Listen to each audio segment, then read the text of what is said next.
April 24ನೇ ತಾರೀಕು ನಡೆಯುವಂತಹ ಸಚಿವ ಸಂಪುಟದಲ್ಲಿ ಸರ್ಕಾರ ನೇಮಕಾತಿ ಆಗೋದ್ರ ಬಗ್ಗೆ ಗಂಭೀರವಾಗಿ ಚರ್ಚೆ ಮಾಡಿ ನೀವೇನಾದರೂ ಡಿಸಿಷನ್ ತೊಗೊಂಡಿಲ್ಲ ಅಂತಂದರೆ, ಮತ್ತು KPSCಲಾಗಿರುವಂತಹ ಅಕ್ರಮಗಳ ಬಗ್ಗೆ ನೀವು CBI ತನಿಖೆ ಕೊಟ್ಟಿಲ್ಲ ಅಂತಂದರೆ, ನೀವು ಸರ್ಕಾರದ ವಿರುದ್ಧ ಎಲ್ಲ ವಿದ್ಯಾರ್ಥಿ ಪರ ಸಂಘಟನೆಗಳು ಮತ್ತು ರೈತ ಪರ ಸಂಘಟನೆಗಳು ಮತ್ತು ಕನ್ನಡ ಪರ ಸಂಘಟನೆಗಳು ಮತ್ತು ಎಲ್ಲ ಸಮುದಾಯಗಳು ಒಟ್ಟಾಗಿ ಸರ್ಕಾರದ ವಿರುದ್ಧ ಬಹುದೊಡ್ಡ ಒಂದು ಪ್ರತಿಭಟನೆ ಆಗುತ್ತೆ.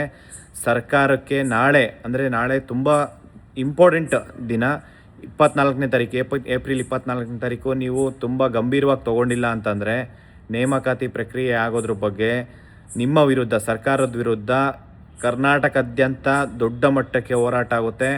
ಸರ್ಕಾರ ಪೊಲೀಸ್ನ ಯೂಸ್ ಮಾಡಿಕೊಂಡು ಹತ್ತಿಕ್ಕಂಥ ಕೆಲಸ ಮಾಡಿದ್ರೆ ಮುಂದಿನ ದಿನಗಳಲ್ಲಿ ಅದು ಆಗಲ್ಲ. ಹೋರಾಟ ಮಾತ್ರ ಯಾವುದೇ ಕಾರಣಕ್ಕೂ ನಿಲ್ಲಲ್ಲ. ಸರ್ಕಾರ ನಾಳೆ ನಿಮಗೆ ಒಂದು ದಿನ, ಕೊನೆ ದಿನ ನಿಮಗಿರೋಂಥದ್ದು. ನಾಳೆ ನೀವು ಗಂಭೀರವಾಗಿ ತೊಗೊಂಡಿಲ್ಲ ಅಂತಂದರೆ ನಿಮ್ಮ ವಿರುದ್ಧ ಯಾವ ರೀತಿ ಹೋರಾಟ ಇರುತ್ತೆ ಅಂತ ಹೇಳಲ್ಲ, ಮಾಡಿ ತೋರಿಸ್ತೀವಿ ನಾವು.